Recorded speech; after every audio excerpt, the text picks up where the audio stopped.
Good afternoon, George. Good afternoon. Good afternoon. Can you hear me? Clearly, very clearly, Fantastic. Okay. very Where's clearly. this thing? So we'll just wait a little bit for a few people to join us, and then we'll kick off. Well, how's your day going?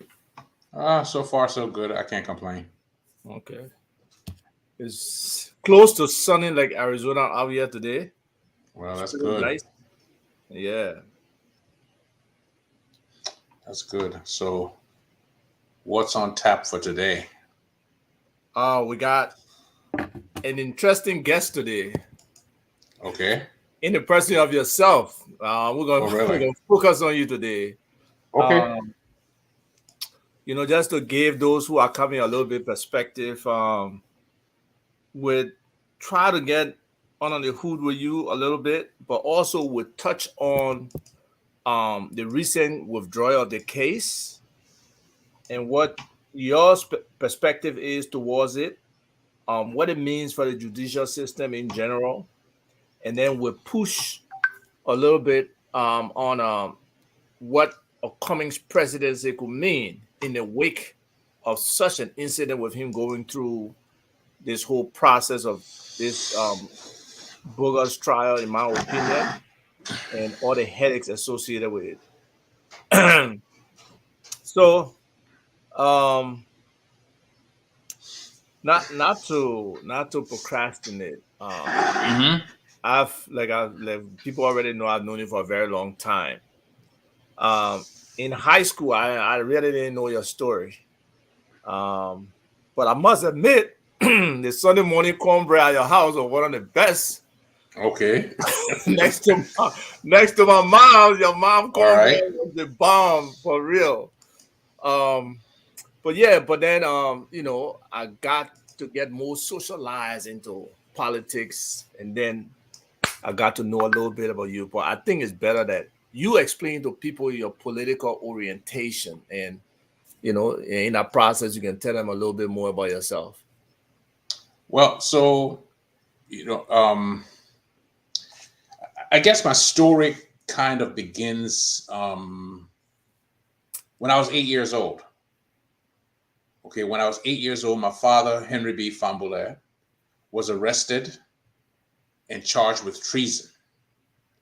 And he had been the Liberian ambassador to Kenya, Uganda, and Tanzania. Right. And so at that early age, I got to see the Liberian judicial system up close. Okay.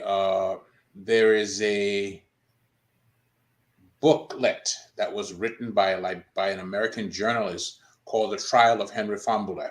Right. And I have it I have it posted on Is it on my your site, website? fambule.net. Okay. And people can go there and read, in just how badly and poorly constructed the judicial system was. And what I gathered from that experience was that, and as a matter of fact, my father was convicted and he was sentenced to 20 years in prison. This was in 1968. It happens that Mr. Tubman died in 1971, and Mr. Talbert, who was actually a friend of my father, uh, released and pardoned him. So, but my experience from that led me to understand that in Liberia, the judicial system is used to punish your enemies and to ignore the laws if people are your friends. And this has been the constant undercurrent, I would say, since the beginning of the republic. And it hasn't. So for me, I think I developed a lifelong yearning to see the judicial system treat everybody fairly. Right. One of the things that I know is that people should always have a presumption of innocence. And that's the way the law is written in Liberia. The problem is that when we live in a society that is so superstitious, people tend to impute other things to people who are defendants. So, for example, in the law, it says that somebody who is charged with a crime should not even be transported to court with people who have already been convicted, because it gives them the appearance that they are also convicted. Yep. Okay, so it is those kind of things that from a very early age had me looking at the Liberian judicial system and the failures that were in it.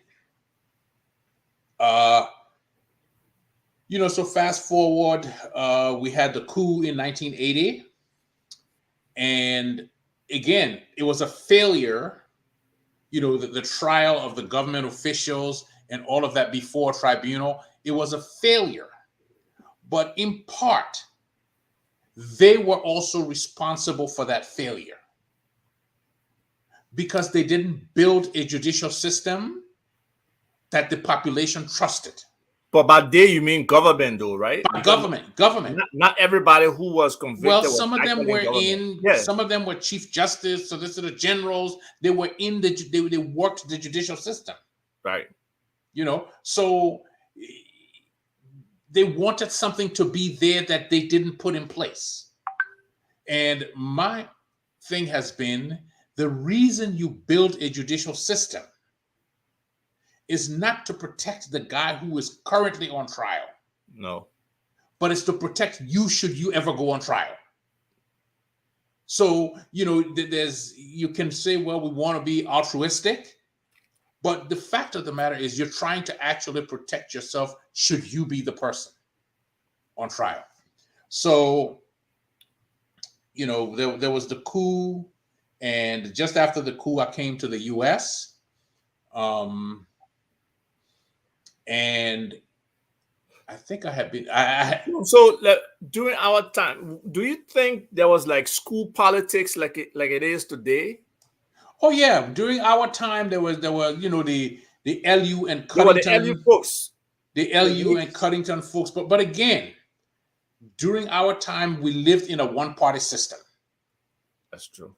Okay, so the two-party system, and that was, it was kind of the two-party system that like in LU they had soup and they had another party. I know there were at least two.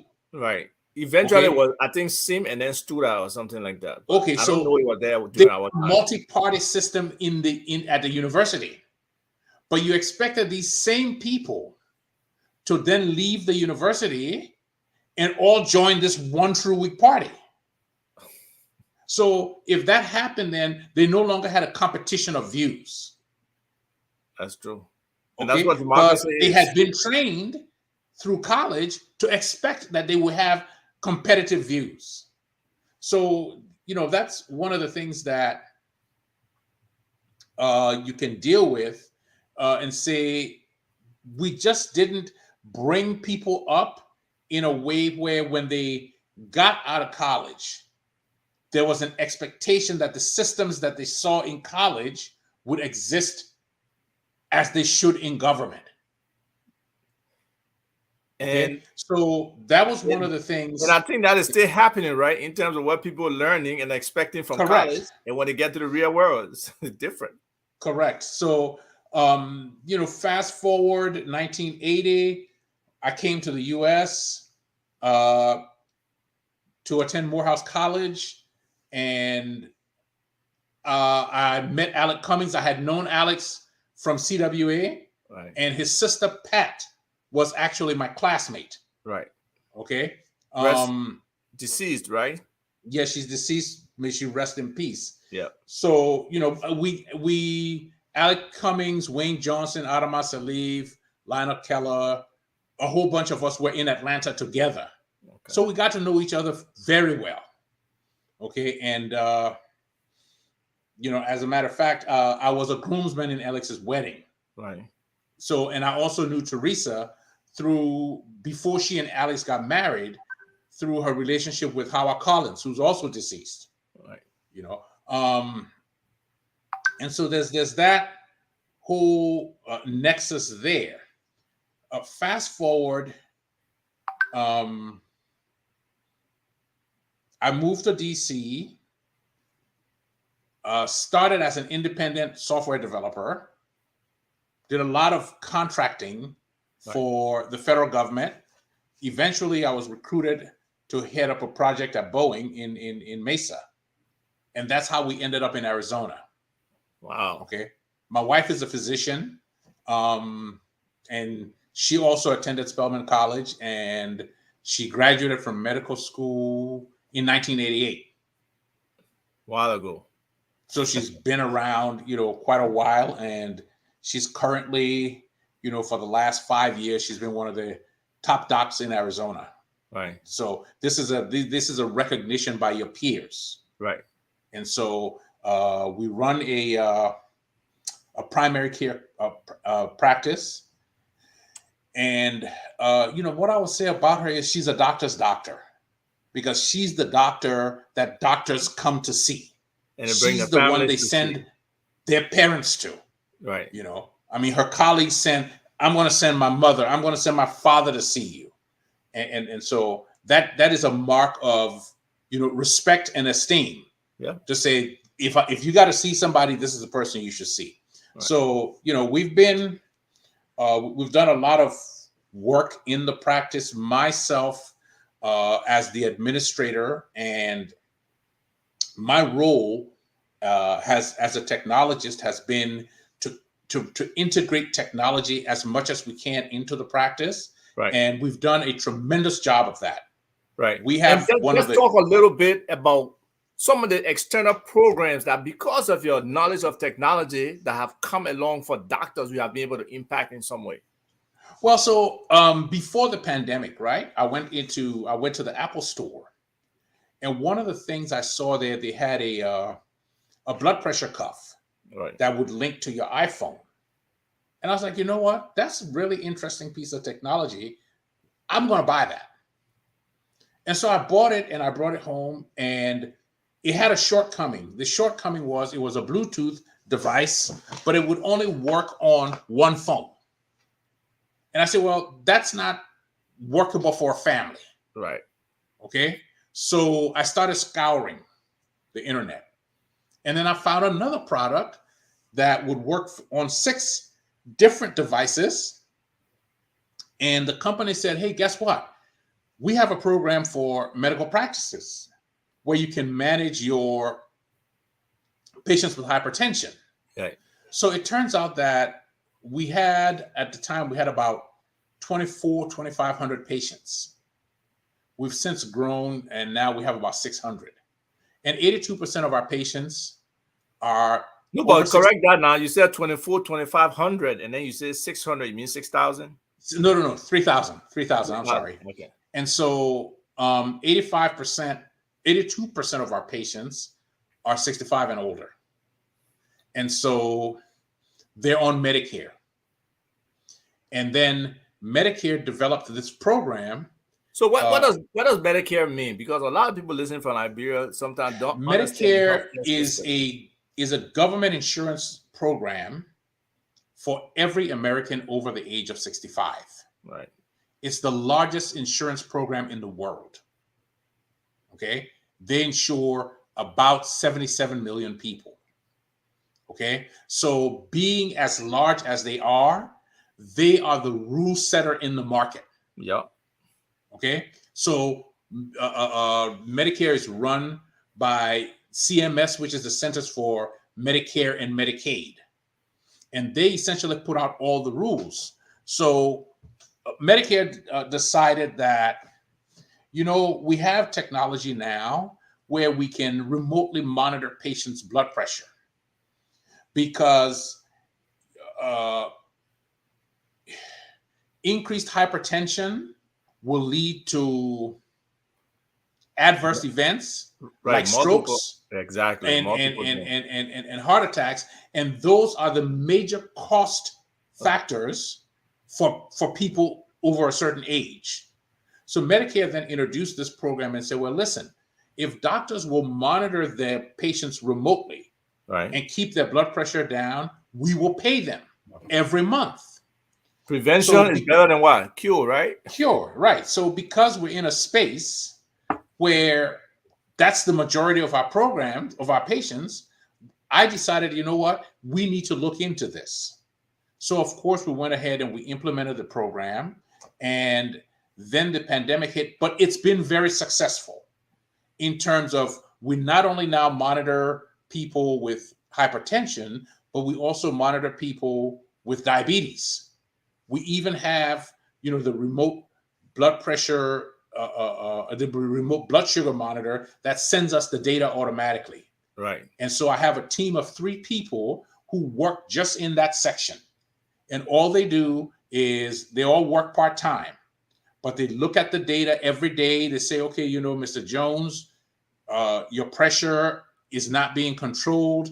And they would then refer it to one of the providers. The provider would say, okay, we need to adjust your medication, but it's an ongoing thing. Right.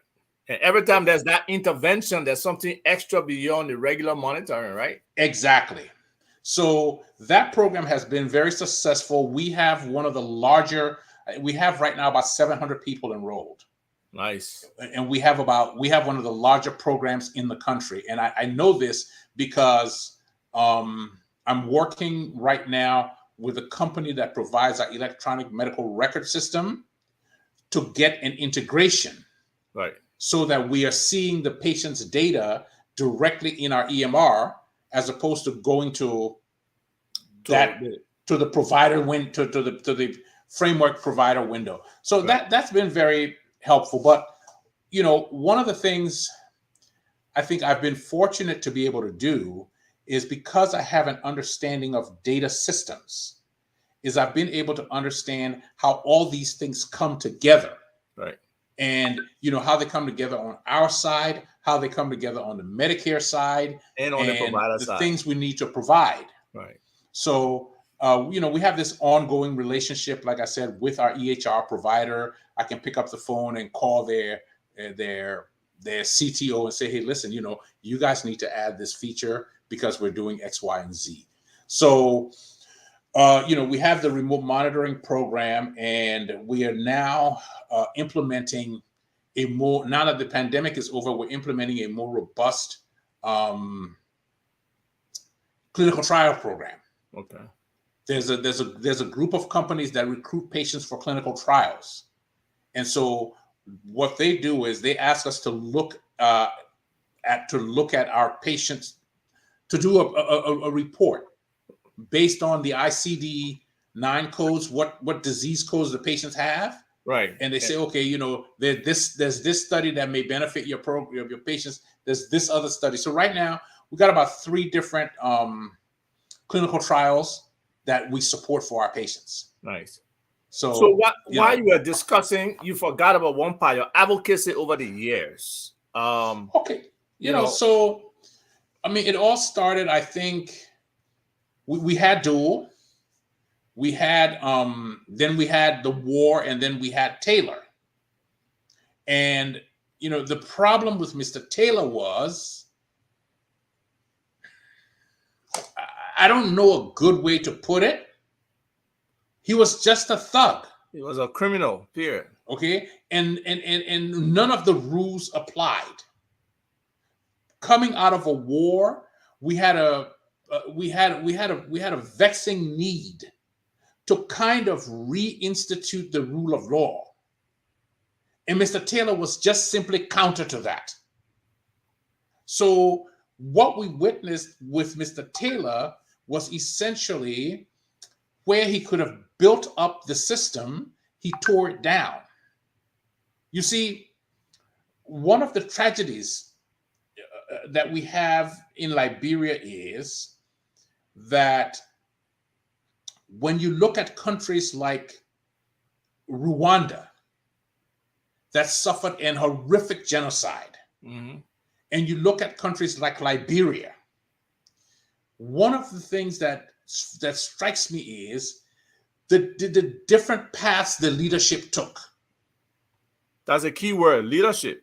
And that determined the future of the country. So Yes. the distance between where Rwanda is today and where Liberia is today is a direct result of leadership. Yes. Leadership is Because key. Leadership is very Rwanda key. has far fewer resources than Liberia. They're a landlocked country. Yep.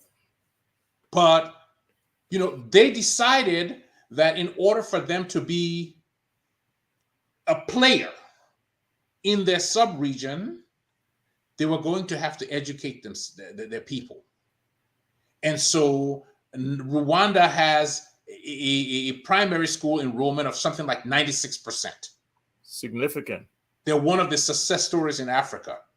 Once you educate the people, then they started to recruit manufacturing. So now you have automobile manufacturers who are building factories in Rwanda, just as they are building factories in Ghana. And just touch a little bit on you know how I want manufacturing to come to Liberia, but what are some of the prerequisites that have to be in place, especially when it comes to human capital? So one of the things, when you look at, let's take Ghana for example. One of the things that Nkrumah understood very well, that if you wanted to be, and he said in one of his books, if you wanted to be an industrialized nation, you had to have an abundance of clean power. And so basically, what got Nkrumah in trouble was the fact that he mortgaged his presidency to build the Akosombo Dam. Akosombo has provided power for Ghana since the 1960s. Okay, so they had that.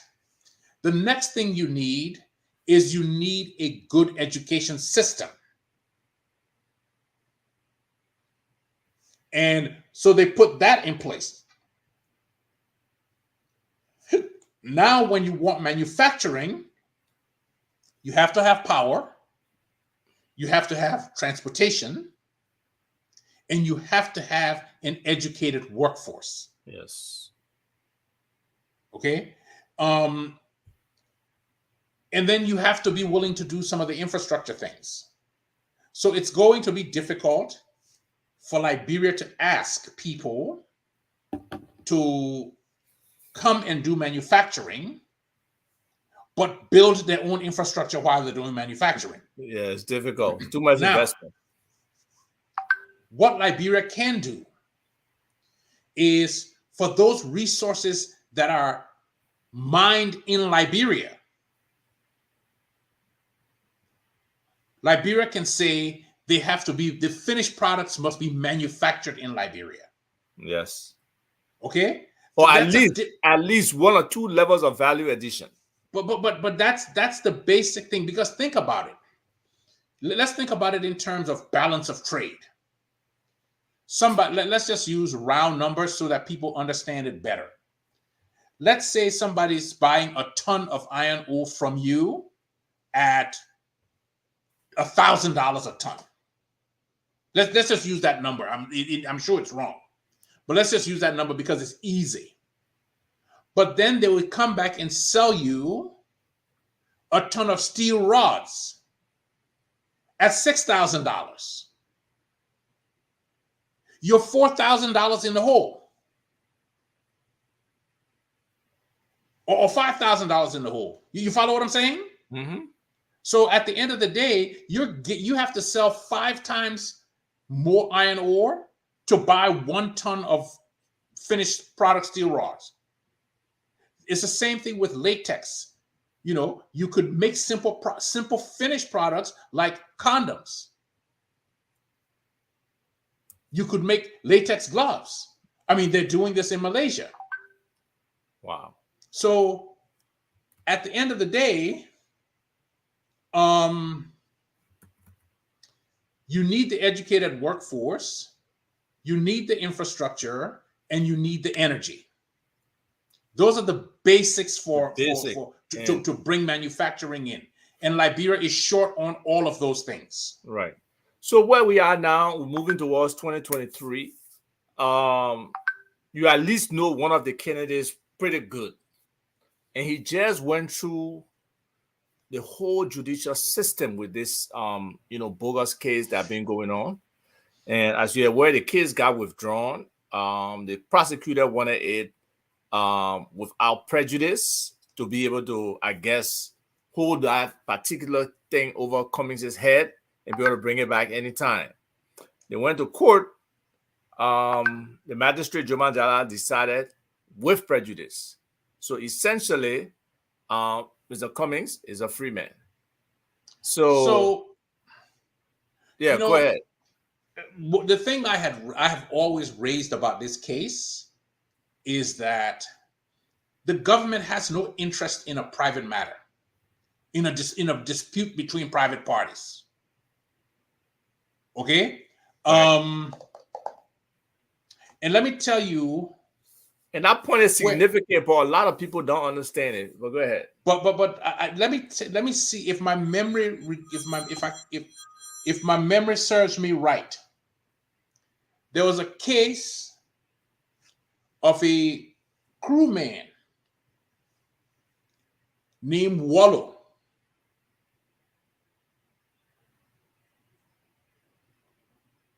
Okay, and Wallow was a well-educated, well-liked native Liberian who Barclay wanted to pick to be his vice president.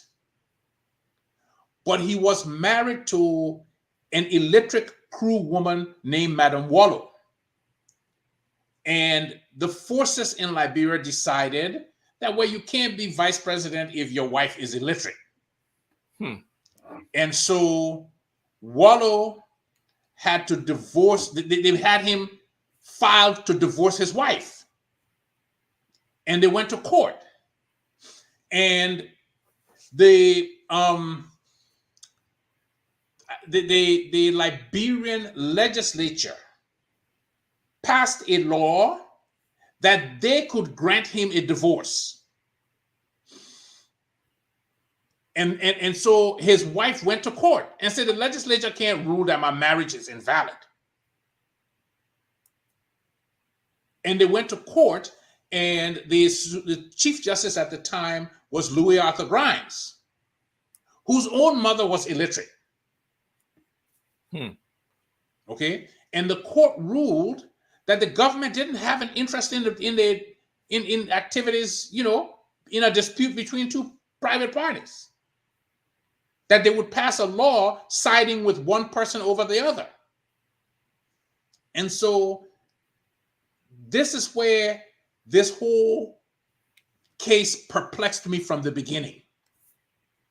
This was a dispute between two parties that had made, or multiple parties that had made an agreement. Okay, one party was challenging the authenticity of the document, and the government comes in and charges another party with forgery. Well, what's your interest here? Enforcing a crime to happen. That's what. But just let me remind you all, the Liberian law is replete with these kinds of injections of the government into private affairs. So, for example, in the case of a money judgment in a civil matter, the government can then arrest you and detain you for failure to pay a money judgment to a private party. And Liberians don't really understand where this whole thing comes from. When Liberia was ruled primarily by Americans, they had a need for workers. Okay? We are familiar with the Fernando Po incident where they were sending Liberians to work the sugarcane farms in Fernando Po, and the government was being paid directly. Right.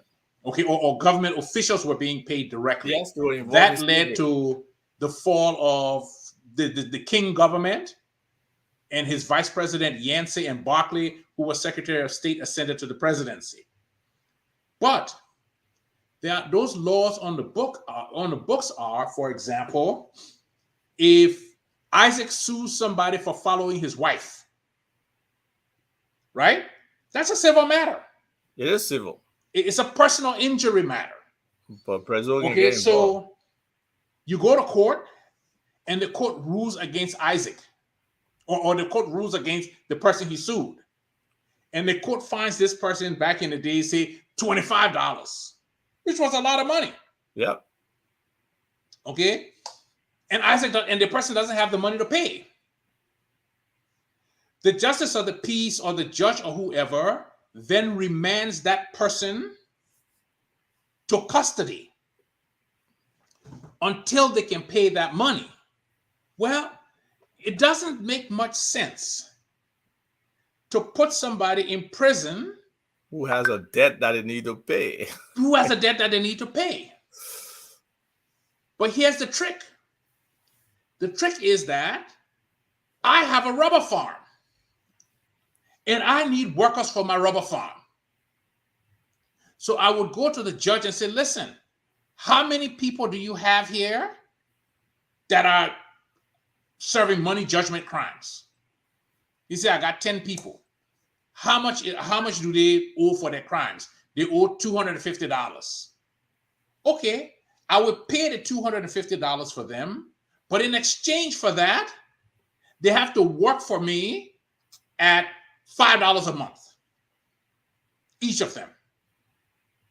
You see what I'm saying? Yeah. So the entire purpose of that section of the law was to drive people into money judgments who had no way of making money, and then having somebody with money standing their bond and having them employed by that person. So that brings us full circle to people like Cephas, who is an idiot and doesn't seem to understand where these types of law. You see, this is my problem with Liberian lawyers. Okay? And there's an amount of stupidity that I've talked about Liberians in general. That's a privileged class in Liberia. No, but here's the thing. Mm-hmm. I want people to hold on to this, and if you can write it out for them, just write it out so they can see it. The futurist Alvin Toffler said the illiterate of the 21st century will not be those who cannot read and write. But there will be those who cannot learn, unlearn, and relearn. And this is one of the tragedies of Liberia. So you take people like Cephas, who went through the rote process of learning the law, and there's nothing new under the sun to him. Everything must remain as is. I can't help you with that. So he gets the government to intervene in a private matter between two citizens, knowing that nowhere else in the world this happens. He also understands that the government doesn't have the ability to do the necessary research to validate or authenticate anything. So when Mr. Cummings now brings his resources to bear and hires an outside forensic firm, the case then falls apart and it is now dismissed. And originally, he was filing for it to be dismissed without prejudice. And what I had said to you was, it has to be dismissed with prejudice so that Cephas doesn't have the ability to bring the charge again. But as stupid as Cephas is, I'm sure he will find something else to try to bring. I mean, this thing was just a disgrace. And at the end of the day, if I were George Weah and somebody this stupid was working for me, I would just ask him to resign. Okay? So this is where we are now. So, but you're assuming George Weah doesn't support that. Well, again, even if we are supported it, you would think that the lieutenants that you entrust to carry out this thing would not do it so stupidly. Fact. To the point where, I say criminally too. The whole effort is it was just a stupid idea. It really was from the beginning. So, but let's move forward and talk about the presidency. Where Liberia is. Right. What are we looking for in leadership?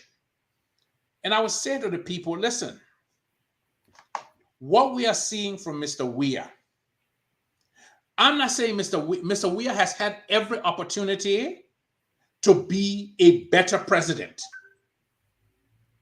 Okay? He has. But what we are seeing from Mr. Weah is his incapacity to be a better president, which is grounded in his inability. Okay? His incapacity to be a good president is grounded in his inability. So Weah appoints this joker to RIA. Weah is appointing somebody else as the deputy director for maritime affairs. Some lady who sat before the Senate and said she was an intern at maritime in Kenya, an intern. And that's the only maritime experience she has. But Weah now appoints her to be the deputy at maritime. I mean, because that's the mindset, George. We can't take it for a joke. If you work in a bank, but that's why I said you work in a hospital, you can be a hospital administrator. No, but that's why I said his incapacity stems from his inability. Mr. Weah came from a soccer player, right, to the presidency with no intervening experience. So he believes that somebody else could be an intern to run a highly technical organization. He believes that somebody can get a 4-month certificate and run a multi-million-dollar airport operation. Because that's where he came from. His own inability never stopped him from being president. What he doesn't understand is that the civil service jobs, the government jobs, require technical skills beyond football. And so that's how come we end up with all of these unqualified people. I mean, all you have to do is go to Kenyatta University and see that they don't even offer a master's in maritime studies. They don't. But so, and the next thing is, Weah himself doesn't even understand the embarrassment he's causing himself. Or he doesn't care. Well, I would think he cares. But all of these appointments go through the Minister of State for Presidential Affairs. He has to see and vet all of them. Sometimes he brings them. That's the part. So why would McGill think that in a world where so much information is available, that in Liberia, it just doesn't matter? Because every day, McGill has to go out there, or people who work for the government, and beg people to help Liberia. These people have far more investigative tools than McGill has. So why would you not at least give them the respect of making appointments that are halfway decent? Even if you're not doing it for the Liberian people, do it as a sense of responsibility to the people who you are begging for money. And this is where I think McGill has completely failed Weir. And because Weir hasn't grasped that, and they sit around the table and drink beer, and this is my friend, and this is Jefferson Koji girlfriend, and blah blah blah. But at some point, when do you say, you know what? There's a minimum standard that we have to have, so that at least we can look halfway decent to the I rest guess of the the Liberian world. saying, when you don't know is what's holding it. But given I where don't we think are, I don't think so. McGill knows. I don't think he knows. McGill knows, and if he doesn't know, he should be able to have people who would do vetting for them. And that some of the stuff that from day one Okay, they ran away so from. here's the challenge. Liberia has been bereft with crooks, criminals, and killers. Okay. I wish killers started with a C. Well, I will tell you now. Way back when, I labeled Charles Taylor and his gang as Serbs, not as SERBS, but CERBS. Criminals, extortionists, recidivists. Okay. And what was the last word? I forget what the last word was. But just a group of this is who the Liberian body politic is. And this is the challenge that Mr. Cummings faces. Right. And but Lauren has a point here. We can't be talking about Ellen. We know Ellen screwed up. Definitely the Minister of Education, Werner. Didn't we fight against Werner appointment? We fought against Werner, but we agree. Okay? But we are coming to the presidency was under the promise that he was going to do better. Exactly. You can't now come back and say, but let's look at Ellen.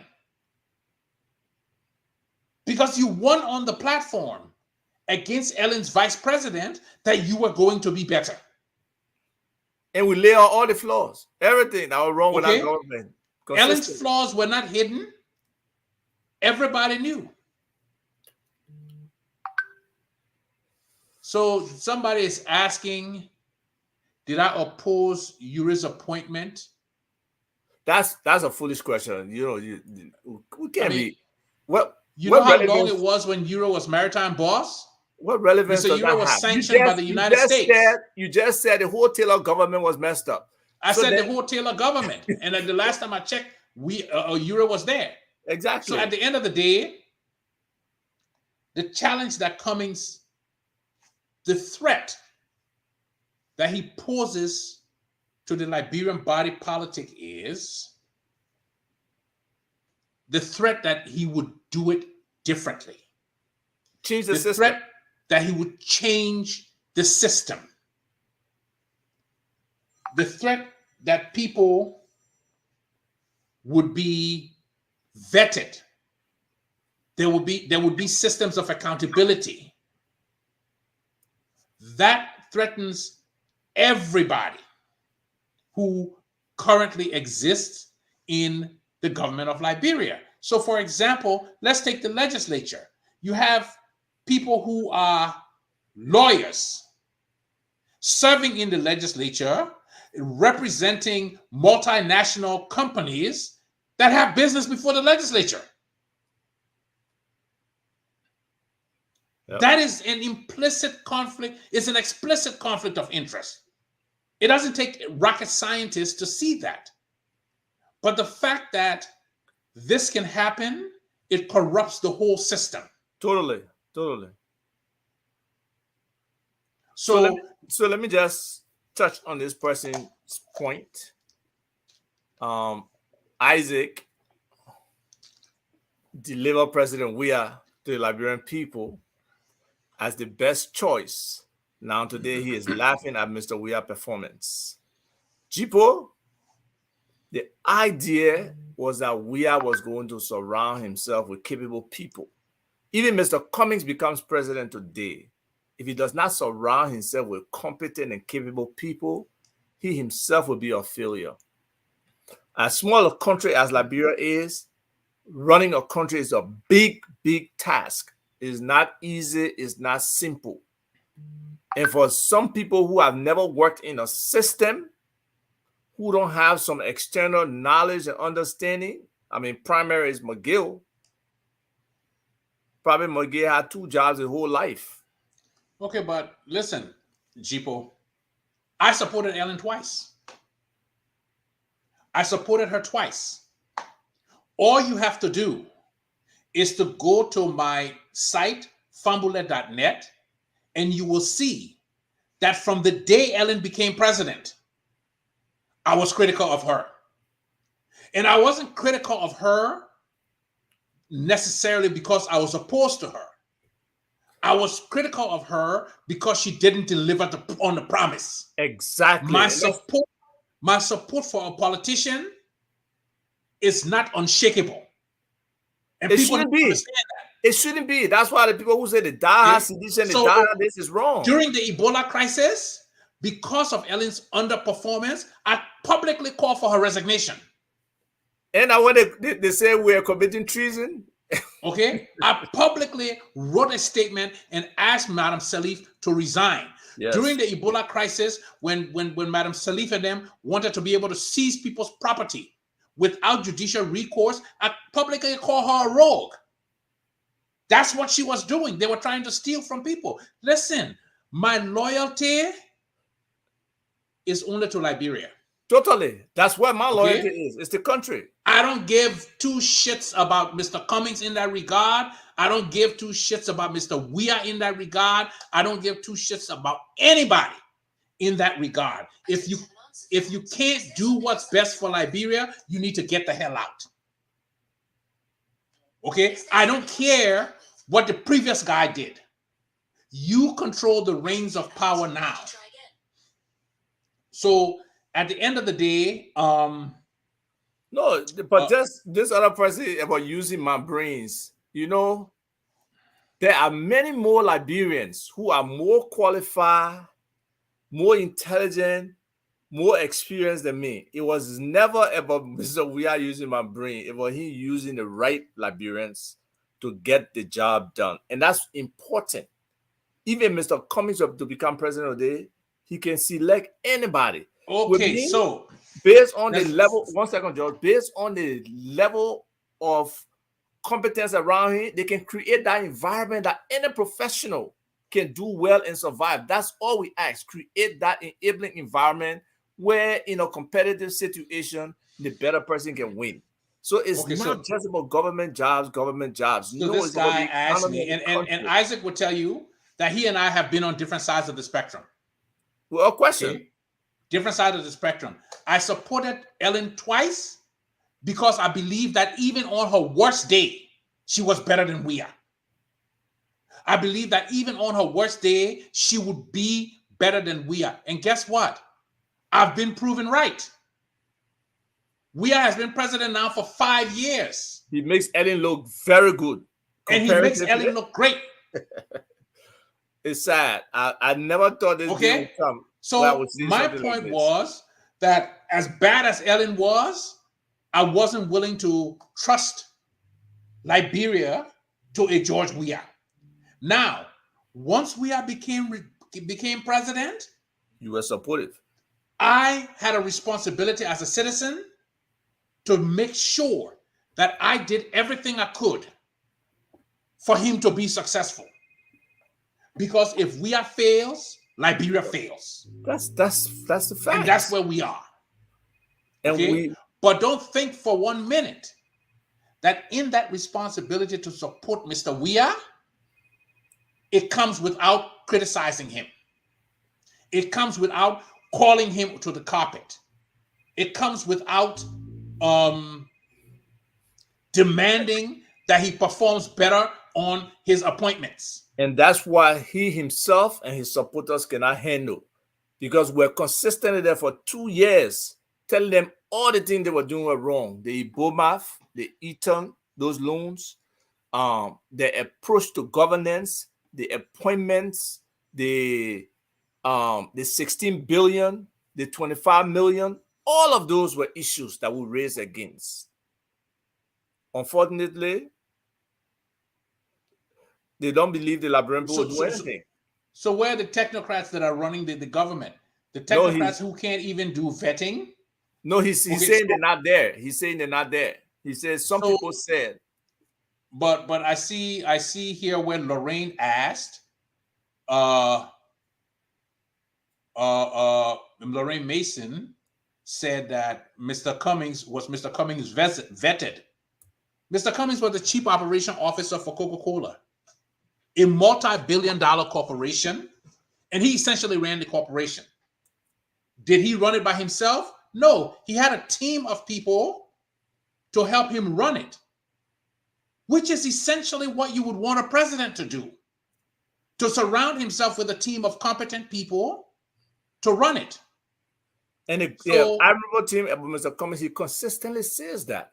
So when you say he doesn't know everything, Cummings is a 3%er, I'm not sure what that means. Because if you're alluding to the fact that we must now select a native person to be president, I'm a native person, and my response to you is go to hell. But is Lorraine really talking about 3%er yet? And I like you a lot, Lorraine. Okay? But what I'm saying is, when the future of Liberia is at stake, our court, the number one judgment should not be what tribe is this person from. Is that what 3%er means? That's what it means. But what is the majority? What section of the population does he come from? Okay, that should not even be a consideration. I thought Lauren would know better. If that's what she really means, it's sad. It's really sad. The history of Liberia is unfortunate. The reality of Liberia is also unfortunate. But at this point, we need to elect the best qualified person. And being the best qualified person doesn't mean a person who alone believes he can solve all Liberia's problems. It's not even possible. But it's somebody with the vision and the foresight to understand the type of people you need to bring in to turn this country around. I will tell you guys this.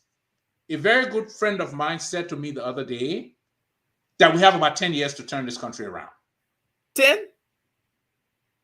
Or okay? He says if it's not done in the next 10 years, my own position is this place will just be a nowhere. You will have some window dressing here with electricity over here, electricity over there, but I mean, Liberians are driving to Sierra Leone for vacation to get away from Liberia. Where when I was growing up, the Ghanaians, the Nigerians, and the Sierra Leoneans were all coming to Liberia. East Africans were coming to Liberia. South Africans were coming to Liberia. We were uncomfortable with someone else. So, I mean, I don't understand what your angle is. She's saying it means democracy. Maybe he got 3%. Yeah, but democracy is a popularity contest. It's a numbers game. That's what democracy is. Democracy is he who gets the most votes wins. Right. They didn't say he who gets the most votes and is a Gio man. They didn't say he who gets the most votes and is a Loma man. They said he who gets the most votes. That's what democracy means. Okay? And democracy, don't confuse democracy and tribalism. No, that's two completely different things. Because it seems that's what you're doing. I hope she's not. I really hope she's not. I think she's smarter than that, though. Because apparently what she's saying is that the leader must come from the dominant group. But she doesn't know the tribe or the area Mr. Cummings comes from is the third largest. But it doesn't matter. It does not matter, and I'm not willing to entertain that discussion. All right. I'm not. She says she never mentioned tribes, but she implied it in but it was implied. So, It was Lorraine, you may clearly not have implied. mentioned the word, but it was implied. If you want to What do see you it mean by differently, 3%er? tell us what He comes from 3% means. a group of people who basically are 5% of the population. All right, Lorraine, right. You're a very good Okay. writer. Tell You us are a what very good 3% means. writer. I'm going to wait here for you to tell me exactly what you meant by 3%er, because that's what I read into it, knowing our history. So we look at the system we have today, or the non-system that we have. We have a bad judiciary. We have bad governance. We have a lot of rogues who are stealing. We have low international respect already. So what does Cummings bring to the table, you think, being that you know him, you know some of his experiences he's gone through, you have watched him basically enter the political space, and is consistent, in my opinion, in his position he has taken, not to be a part of the system, but to be different and to try to bring real change. So what do you think the fear is? What are the changes or successful Cummings leadership could mean? Okay. It's not just a successful Cummings leadership. If Mr. Weah wanted to do these things, he would be successful. That's fact. Okay? It's about organization. It's about the little things that we talked about, the heavy lifting that need to be done in 3 to 5 years. Okay? The putting, when you talk about organization, you're talking about systems of organization. You're talking about systems of accountability. When we talk about the country not being respected, the country is not being respected. For example, when I traveled on a Liberian passport, all of the scrutiny that I had to go through for my person, because my Liberian passport was not tied to a country with any accountability. You can take an American, he can be homeless. As long as he has a US passport, he can travel to any country in Europe and stay there for 6 months. And get the privilege of that without duration. a visa. No visa. So when we talk about the type of things that need to happen in the government, the number one thing is the organization of the government, so that we have systems of accountability. The LACC cannot ask somebody to declare their assets and have no way to verify those assets. It's a useless declaration. Or only in specific situations. I think they tried to verify Yekasin assets one time, and the state were not successful and couldn't bring things to bear. Right. So at the end of the day, the person says Cummings is a good manager, not necessarily a good leader. Is Cummings a good leader? So at the end, my thing is, then you have to show me, listen, the best indicator of future performance is past performance. Is your past performance. Period. Okay? What you are trying to tell me is what Cummings will not be in the future, even though you are looking at what he was in the past. And you're saying he's not going to be that. Well, that was my feeling about Weah exactly. I didn't think Weah had any experience in governing. Even when Weah left football, he didn't go and become a manager. He didn't manage any professional organization. But one of the things I got shocked at, they say besides the Liberian national team, all the teams Weah played for, he was never ever a captain. He was most times the best player. So maybe that's what our individuals should look at instead of a good manager, because a manager is a leader. Okay, but let's forget, Isaac, I don't even want to drag up Weah's football career. The only thing I can judge Weah on now is what he has done over the last 5 years. Is his presidency. Yes. Okay? Yes, he has failed. Because he could have been a poor football player and still could have been a stellar president. Okay? Kagame is one of those people. So at the end of the day, I can only judge Mr. Weah on what he has done. You see, that is the burden of incumbency. That we can look at where Liberia was when Mr. Weah took over. and save for some street lights and all of that, The worst. you don't have electricity. And they still fight He you. was And supposed to build on those things. the thing is, they have access. There's a possibility for electricity with the WAP, the West African Power Pool. Okay. There's that. Mr. Cummings did not wake up one morning and they say you're the COO of Coca-Cola. That's not what happened. No, Mr. Cummings was the chief financial officer at Pillsbury. Pillsbury is one of the largest companies in the US. He was recruited from Pillsbury to go to the management track for Coca-Cola. So it wasn't something that just, they said, oh, my man, look, we're looking for somebody. One black guy over there ain't coming, you'll bring him. That's not what happened. And it doesn't happen in the US. That's it doesn't happen. A lot of people don't understand what it takes to break that glass ceiling that above on the top of black everybody people here, or some of the people on here whose spouses have risen through corporate America, they are all aware that it didn't happen overnight. No. Because you are being undermined. At every level, you were vetted. Yes. At every level, your performance had to meet certain metrics. But Lawrence should know that. Okay?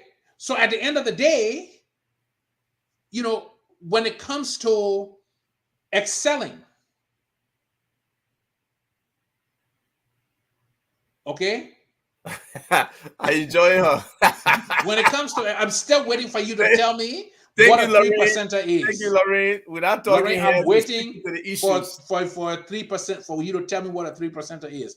So when it comes to excelling, I think everybody who's familiar with corporate America can say that Mr. Cummings excelled in one of the largest U.S. corporations.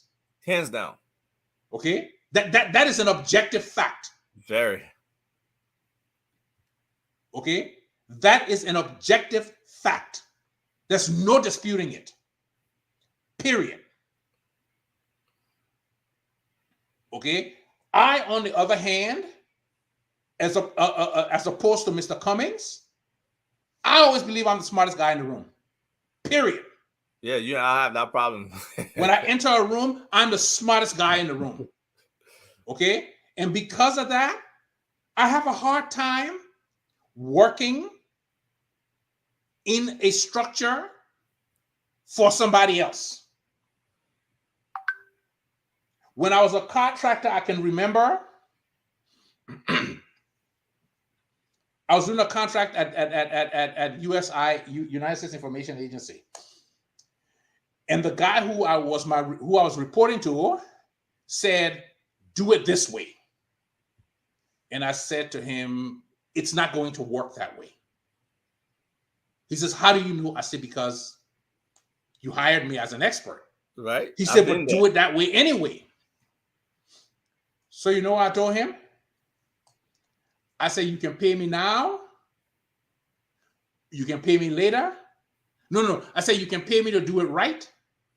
You can pay me to do it wrong, but you're still going to pay me to do it right again. Because I was an hourly worker. The only thing I did was I sent an email. Right? I just want to confirm and memorialize this conversation. This is what I said, and you said to do it this way. I've done it this way. Guess what? I would do it this way, and when it doesn't work, I'm going to send you my invoice, and then I would do it the right way, and I'm going to send you my invoice again. So if you want to pay me twice for doing it, because that's me. I can't be a part of that corporate culture. So I've been in building my own corporation, I've been more on the innovative side. And when you're an innovator, as opposed to somebody who works within a system, you kind of get to change the rules. So let me just touch on this person. The person says a manager manages resources. And I guess he meant to say a leader is the vision bearer. Not barrier, folks. Bearer, B-E-R-E-R. That's not necessarily true. There are leaders who are not visionary. They are put in a position to lead and they lead. Visionaries are a little different. Sometimes the visionary, the vision bearer, may not be a leader. So you can't just equate those two things.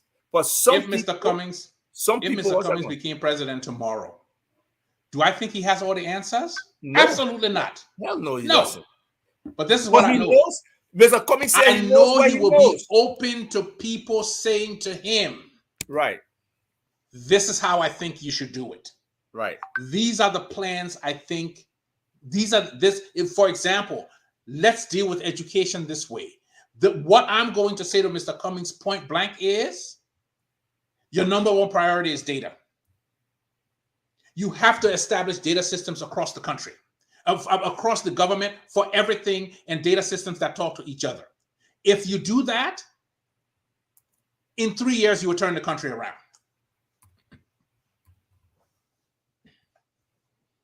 Do you know, Isaac, the other day we were talking about the legislature cannibalizing their budget, right, and taking money out for things like communications, communication and stuff like that. And why is there not a network on the in the Capitol building? Well, guess what? Somebody reached out to me and said that since 2008, USAID paid for the Capitol building to have a local area network. The network was installed. All of the hardware was installed. Okay? So, and they're not using it. But the reason they're not using it is that every senator prefers to rob the government. Yes, get their own communications budget or allocation, as opposed to doing it. So the network is already there. It's been there since 2008. And so people can look at whatever the budget for communication and know that majority of that should be going to the Liberian people. It should go directly to a company, to Libtelco. But the legislators, every one of them, they know this and they prefer to steal from the Liberian people. If it goes to Libtelco, it will be less. It will be less if it goes to Libtelco. So, Lorraine, what visionary are you talking about? What Lorraine say again? Currently, Liberia needs a visionary. We don't, I'm sorry, okay? That's nonsense. We don't need a visionary. What Liberia lacks right now, what Liberia lacks right now are fundamentals, okay? I don't want somebody who's going to dream about skyscrapers. I want somebody who understands that before you can get a skyscraper, you have to build the foundation. Okay? I'm not looking for visionaries, Lorraine. There's nobody you can point to who is going to change the trajectory of Liberia and make it into Rwanda in 10 years.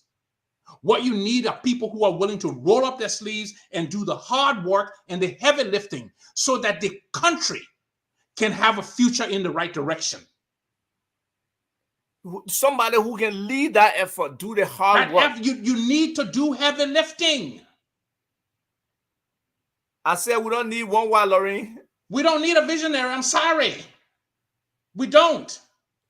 But, George, you're saying that, though. But I don't think you can say that Mr. Cummings doesn't have a vision for Liberia. Okay, but my point is, I'm not interested in fantastical visions. No, we can't even get there. We're not there yet. We haven't even crawled. Yes, we can. Liberia is one of the least educated countries in the world. Liberia has one of the lowest infrastructure. Liberia has one of the lowest number of paved roads. The vision that you're looking for is to get those things started. You need to. That's the vision that you need. Here. How do you get people electricity? How do you ensure that 90% of your primary school kids are going to school? Okay, no, but having a vision and being a visionary are two different things. They're not the same thing.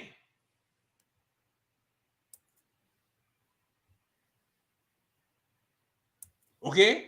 The people who came in the 70s were visionaries. They're progressives. They talked about what Liberia could be and how lofty all these things could happen. They didn't amount to shit. The only thing they will tell you is, we got two-party system. You can have five-party system. That don't mean a goddamn thing. You ain't doing nothing with it. But maybe Lorraine has not been privy to understanding where, Mr. Cummings is coming from. So I will share with her what Mr. Cummings is looking at. Lorraine, I hope you can see this. Mr. Cummings wants to build a 21st century Liberia, growth and diversification of our economy, and attraction of foreign investments requires consistent and low-cost power. And our George was just talking about clean and safe drinking water, roads and connectivity, internet. All paramount. These are the fundamental things we don't have. Yes, all paramount to Liberia. When you build that foundation, the vision will come. As well as the provision of these basic services to Liberians. Aggressively pursuing private sector participation in infrastructure development will be one of the ways the ANC will deliver these communities. So, Lorraine, there you go. That's Mr. Cummings' vision. Tied to that vision, he believes mindset has to change. We have to engage the hearts and minds of Liberians through multiple facets: religion, arts, sports, early childhood education, national service, and culture, and make that sustainable, that people can consistently believe that that's where they want to be. This is the kind of Liberia we want.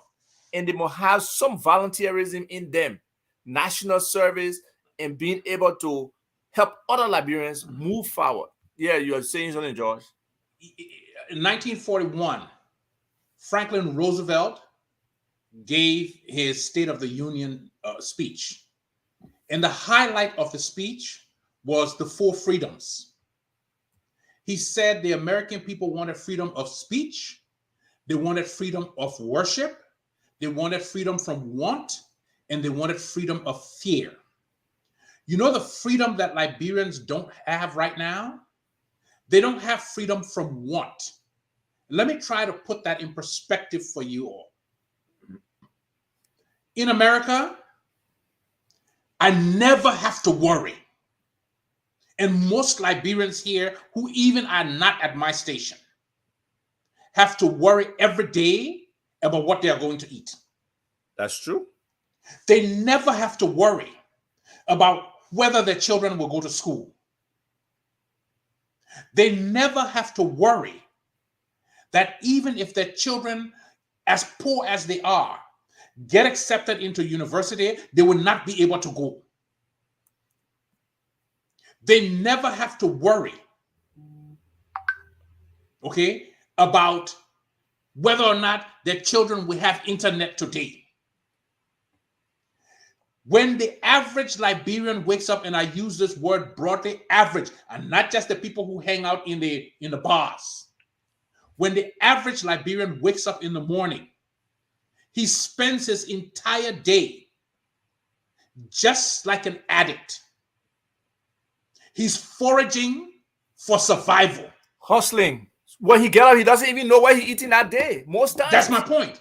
He's foraging. He wants to know, what am I going to eat? What am I going to feed my children? Where am I going to sleep? Am I going to have electricity? You cannot build a productive society and you can have a people who are so destitute. Yes, that every waking moment they wake up, they are willing to do almost anything just for their survival.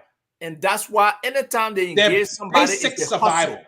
They hustle in the moment. They got to scrape anything they can from you because they don't even know if tomorrow exists. In order to change the society, we have to build those fundamental things. Okay? We have to build the system. Listen, Liberia is never going to sell a barrel of oil. Never. It will never happen. Let's leave that all business. Let's not go there. Let's focus on the one question here. But the question becomes, how do we move the country forward incrementally so that every step is a step that will not revert?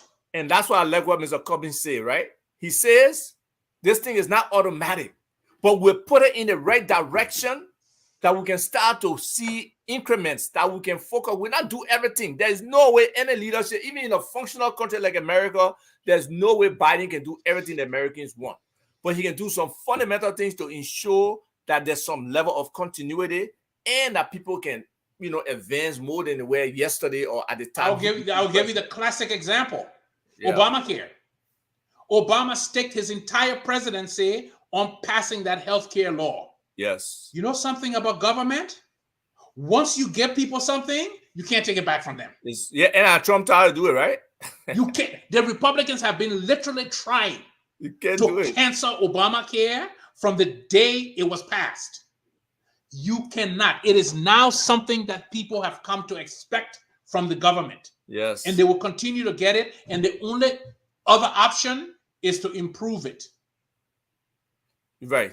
So this guy is asking, what is a similarity? What similarity does corporate America experiences have with political leadership in a country like Liberia? Let me answer that question for you real quick. Okay?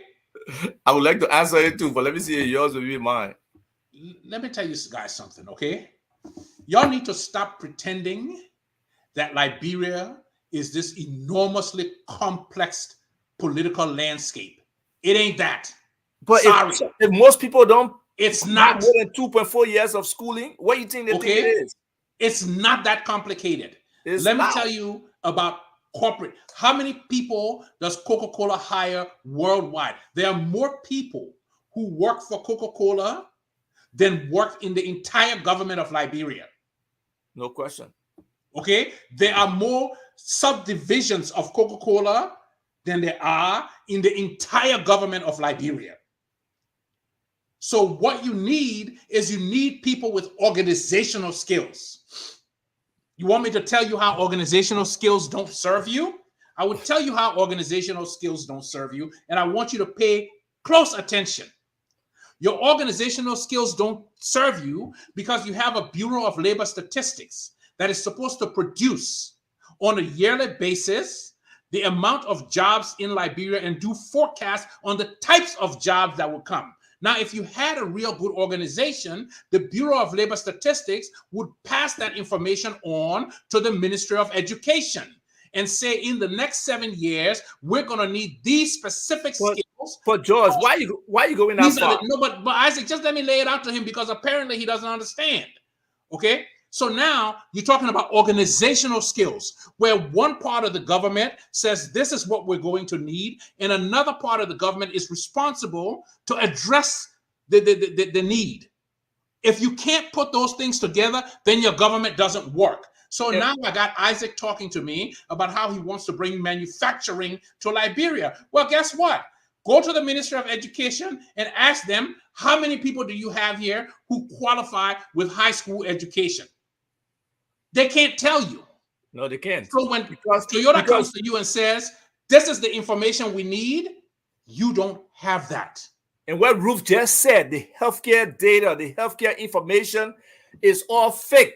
The people sit in Monrovia and write those fake reports. I got a long letter from one of my friends who was a nurse trainer in Liberia. And that was the thing that really angered her. There is no business. There is no business in the world that is successful without data. That doesn't have the fundamental organization, that cannot sit in where the managers cannot sit in a boardroom and say, this is what we have. We have 10 of these. We need 15. 2 years from now, we have 12 of these. That's the organizational skills that you are missing in the government. Right. And so what you need right now is somebody who is going to bring an understanding of that skill set or those skill sets toward the government. And in the corporate situation, is competitive. You look for competence, you look for capability, because you're not even only competing internally, you're competing with other organizations for market share, for products, for first to market. There's just a multiplicity of things you're competing with, that when you bring those shopping skills into a situation like Liberia, where you really need to change, you need to establish systems, you need to establish consistency, you need to have repeatable processes, everything in place, you need somebody with that kind of exposure, that kind of experience. So we look at another question again. Here's another fear. The intellectual class is no longer listened to. What strategy can we use to change this evolving narrative? Education. The intellectual class don't know shit. They're very open. Okay? The intellectual class don't know shit. I want you all to tell me for as long as we have had an intellectual class in Liberia, show me one system that they have put in place that has been repeatable and has been consistently used. There is not one. Not a single one. Okay? Listen, there's a difference between people who talk about politics and people who can and a actually difference do between stuff people who actually build stuff. and do stuff. Okay? If you're going to read a book about how the Chinese people did it in a heterogeneous society, fine, read the book. It doesn't necessarily apply to Liberia. If you're going to read a book to tell me about how successful Fidel Castro's Cuban revolution has been, you know what I would tell you? I would tell you that when 60% of the white doctors left Cuba after Castro's revolution, you know what Castro decided to do? He decided that Cuba was going to build its own science education. And today, Cuba has one of the best in the world when it comes to basic education and when it comes to even medical scientific doctors, research medical doctors. Yes, they export. Cuba trains more doctors from around the world than any other country for their size. So when you talk to me about the intellectual class, I don't want to hear that bullshit. But okay, but we gotta qualify it, right? Okay, so I'm not qualifying it. It is unqualified. Well, but okay? the intellectual class has built nothing. Not the only people in Liberia. That's not the limit of. But this person seems to think that the intellectual class must always have a say. That's what it seems they're asking. No, okay? no. Don't tell me that until you can show me one system, a single system, whether it's an educational system, whether it's a financial system, whether it's a record-keeping system. What we need. Listen, let me tell you something, man. It will still take an intellectual class to make that happen. Whether you like it or not, you are part of the intellectual class. Other Liberians out there who are successful are part of the intellectual class. Other Liberians on the ground who have been marginalized are part of the intellectual class. And it would take in the elevation of our people for us to get to where we want to get to. Isaac, when I worked at USIA, the guy who was the executive director came to a meeting with everybody. And he said, this is what I want to do. That was it. Yeah, you got to be purposeful. That was it. This is what I want to do. This division, y'all get together and tell me how we're going to do it. You understand? When I went to work there, they had a complete paper process called the country plan, where they collected paper documents from all over the world for USIS. And they compiled all those things. And somebody in the I Bureau said, you know what? Number one thing we can do to speed up our process is we need to automate this country plan system and make it data-based. And they said, George, can you do it? And I didn't know what the hell they were talking about. But guess what I said? Yeah, I can do it. Okay. You know, I've never lacked for confidence, right? I said, yeah, I can do it. I can validate. So guess what? We sat down, we talked about it. I got to understand how everything works. But it's all about requirements. It's about requirements. Right. Put the requirements together, and I can proudly say I built the first electronic country plan in the American government. I did it. But I did it because somebody stood in front of me and said, this is what I want, and he left me the freedom to do it. In Liberia, these people you call intellectual class, they want to control everything from the minister's level to the driver.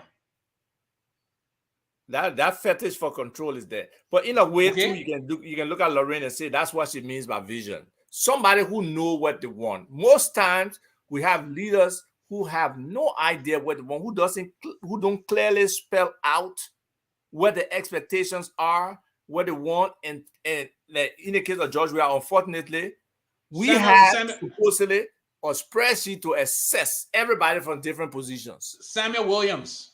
We'll get to Samuel Williams in a second. But if we don't assess and vet those people who come in, so you appoint people like how George them got their appointments. Some people paid to get an appointment. Some people were friendship. It was not based on any vetting or any particular metric or decision on tree in terms of what are we looking for in this specific position and who are the kinds of people. Can we have 3 or 4 names who fit this bill, and then we can try to pick the best? None of that happened. It was just throwing names out there. So unfortunately, you get a government of incompetent people, and that's just what we have today, plain and simple. So Samuel Williams, do you know how long I've been talking about putting these systems in place in Liberia? From the day Ellen became president. No, I disagree. When I met Ellen in Connecticut before she took office, during the 2003 to 2005, we're talking about systems. I said to her, you are not the person who's going to build the skyscraper. You are the person who's going to build the foundation for the skyscraper. She missed it. Okay? She missed it. In 2013, I took to Ellen a plan for using Khan Academy as a instructional multiplier for education. Okay? Lauren Quinto Clazo. What Lauren say again?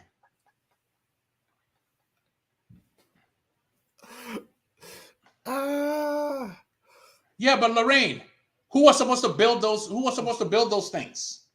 Exactly. That's prior to the war. Okay, so Lorraine, let me explain to you what happened.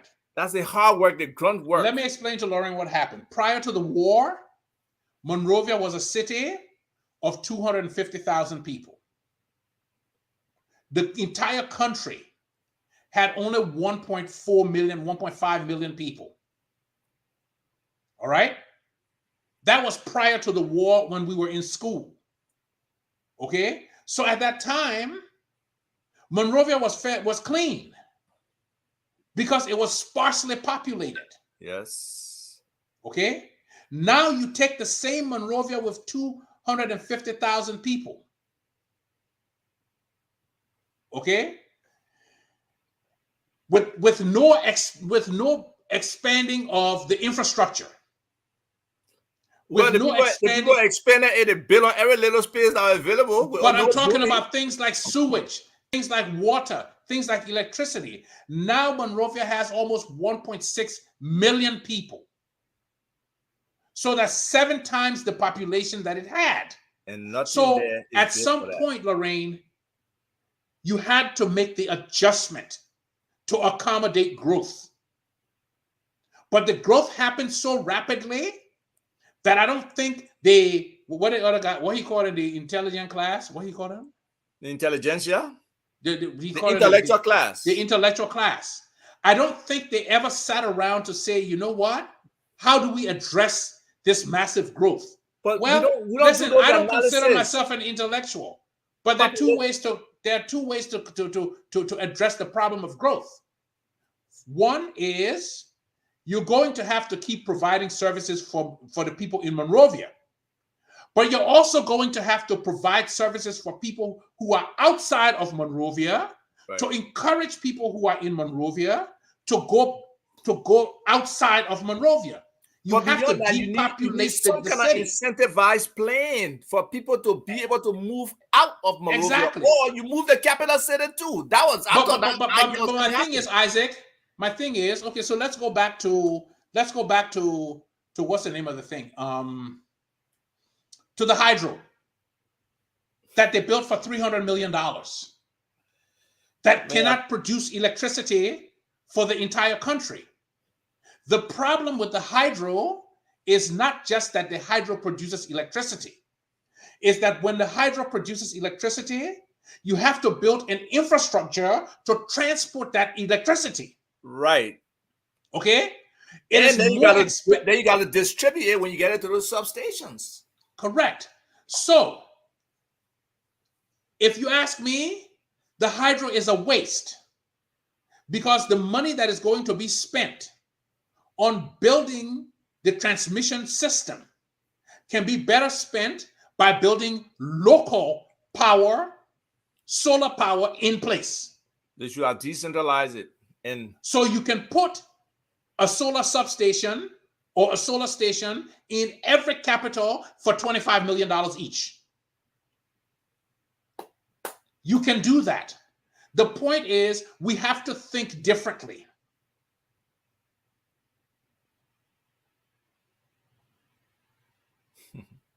Anyway. Lorraine, in America, the SOP changes constantly. Okay? I'm a witness. I can tell you about what's called the ICD-9 in medicine. In The every ICD-9 sector, it's changing. ICD-9 is an international classification, is the international classification of disease. It lists every disease in the world. Well, guess what? We have now changed to ICD-10. How is ICD-10 better than ICD-9? ICD-10 allows you now to not just say the patient has a broken right hand, but it allows you to say the patient has a broken fourth finger on his right hand. So it's more specific, but that's an improvement. Okay, the ICD-10, when and I shared this with the group the other day. When COVID came, they had to introduce new ICD-10 codes. Right, it's a new disease. When they introduced the new COVID vaccines, right? They introduced new CPT treatment codes for those vaccines, new payment codes, and all of those. The system is always changing. So you don't necessarily have to meet the needs as they come. Your needs never stay the same. You have to be nimble. You have to be willing to change. You can't just sit on it.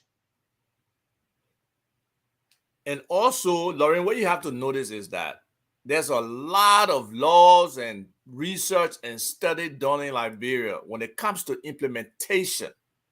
That's where we get stuck most times, because we don't have sometimes the resources or sometimes the people to successfully implement it, or even if a program is on paper, to take that program from paper and implement it, there's more to that process than what's in that guide or that program.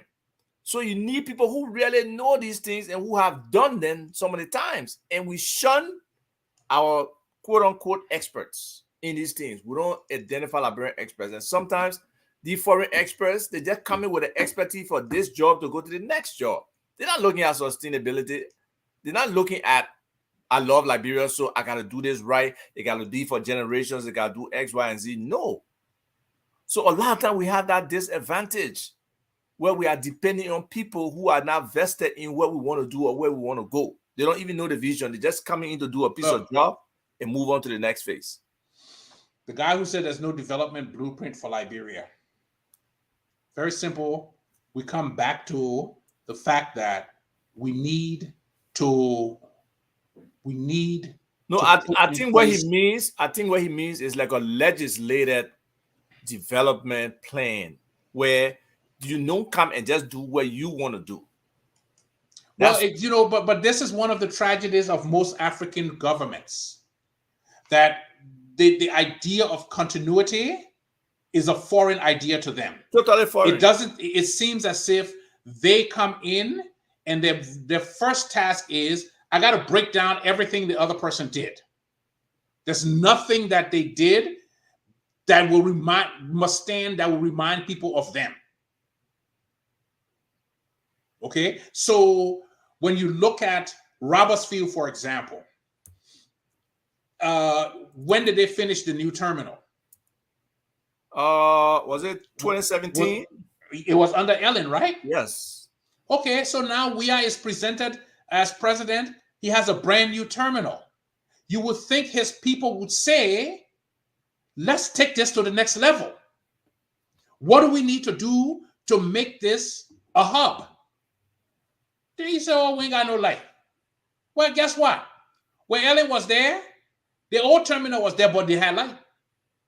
You never saw a single plane coming to say, we're not coming to Liberia because you ain't got light. Then they put in water in the gas. Okay? So you can't tell me by looking at the airport that RIA got better under Weah. My point is, at no point should we be pining for Ellen 5 years That's after one of she's my gone. biggest disappointment with this government, that people can actually say the Ellen Sirleaf government is better than this government after all Right. that criticism, all that. Right. Oh As my much God. as I didn't want we had to win, my hope was that he was going to be better than Ellen in the end once he became president. And that hasn't happened. I'm not even taking a plane to Liberia because I don't know where the hell I'm going to end up. You could be in Ivory Coast, you could be in Guinea. I'm going to be flying to Liberia, and that's in the same, my man will pull you down in Ivory Coast, you got to walk. Okay? No, you got no plane going to Liberia. We got money, I mean, come we'll find on. a way.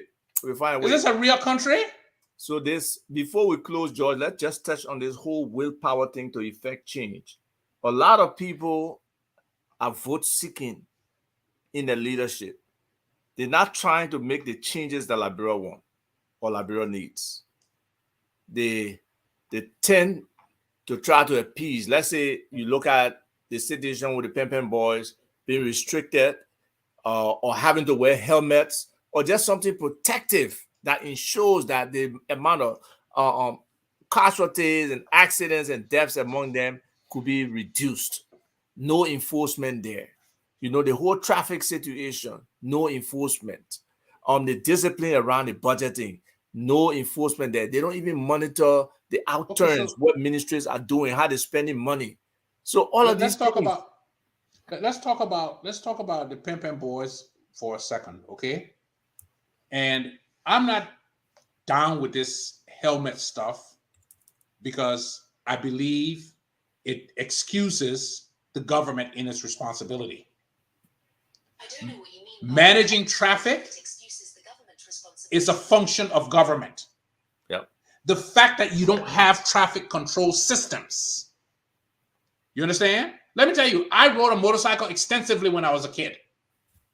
The only thing the motorcycle guarantees is that they will bury you with an open casket. That's all. I mean, the only thing that the helmet does, it guarantees that they will be able to see your face after you get mashed by a bus.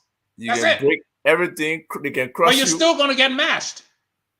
The fact is that the risk to the Pen boys comes from the fact that there are no traffic control systems in the country. How many street lights do you have? How many red lights do you have? You don't have them. You don't. I think couple. You don't. So the government wants to get out of its responsibility of putting in these traffic control systems by saying, let them wear helmets. You can wear helmets all the time. You're going to still get mashed. Okay? Because you need traffic control systems for the number of vehicles you have. Okay? So, again, it's the government not doing its job to protect the Liberian people. Saying you should wear a helmet is fine. Okay? But the government has a responsibility to protect the people. And as a part of that protection, you have to put in the infrastructure that guarantees that the people who are driving or riding motorcycles listen, we don't have more motorcycles in Liberia than they have in Taiwan. Oh, obviously not, no. And I can show you pictures of that I took when I was in Taiwan. But they have traffic control systems. And they are obeyed, or you get a ticket. There's a system. Or you get a ticket or you get mashed. Okay? Or both. So at the end of the day, the government always has a responsibility to protect the citizens, and simply saying you won't get hurt if you wear a helmet is bogus. No, nobody's saying that. Nobody's saying that. It's just an additional. But my point is, it's window dressing. Well, you can consider that, but it has saved lives. Not every time somebody gets in a fight, they're gonna die.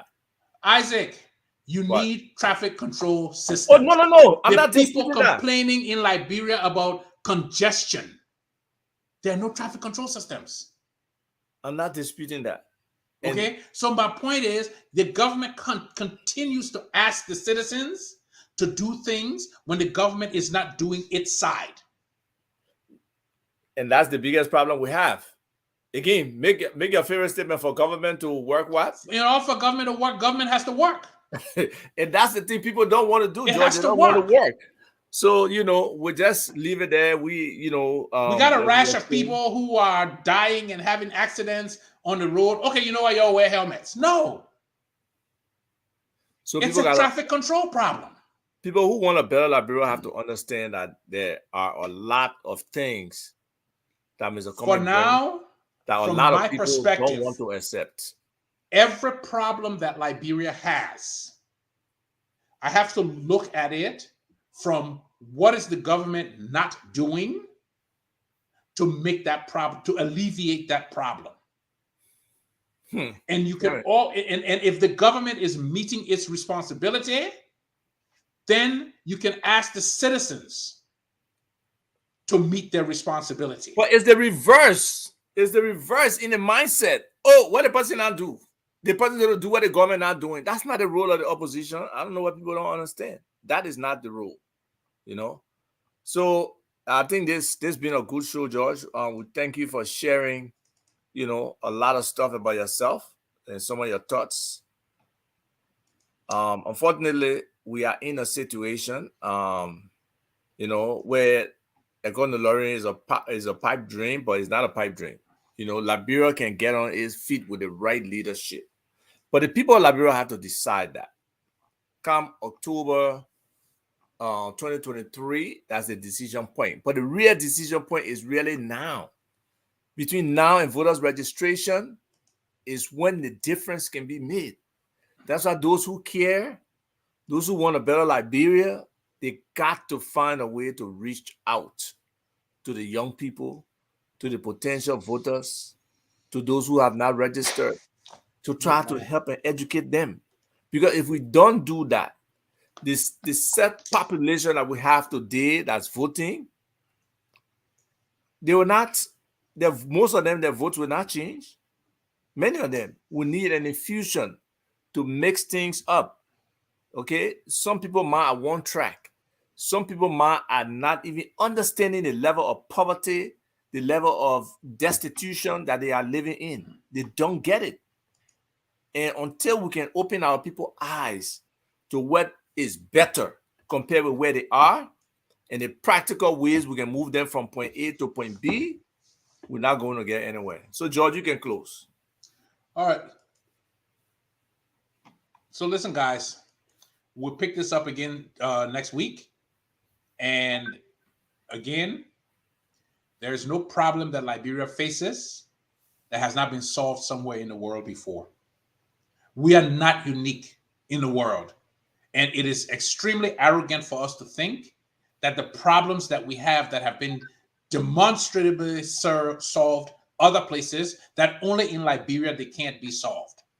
There are only two answers to that. We are either very stupid or we are very stubborn. I'm not going to tell you which one of those answers I would pick. I will probably pick both. But people solve these problems every day. So when we look towards the future of Liberia, we need to look to see how these things have been done. I will see you all next week. Thank you, folks. We appreciate the support. We appreciate those who took time to engage us. We want this to be interactive. Sometimes feel free to call in. We'll put the numbers out there. Don't forget, on Friday, we should be doing the I had another appointment. On Friday, we should be doing a weekend review. And that will be a hot show too with the young superstar, Maba Kesali. He'll be analyzing a lot of political stuff that has been going on over the last week. We'll also probably introduce one or two things, but definitely want some interaction from the audience. So thank you today, Lorraine. We appreciate you. All those who have comments and stuff, if we didn't get to it, we apologize. Hopefully the next time we'll be able to get to your comments, or when we go and visit the post later, we'll be able to get to your comments. Just know that we are hitting we are streaming to 8 different locations. So sometimes we don't get back to all 8 of them. But definitely your support is appreciated, and we'll see you next week. Have a wonderful rest of the week and weekend. Peace.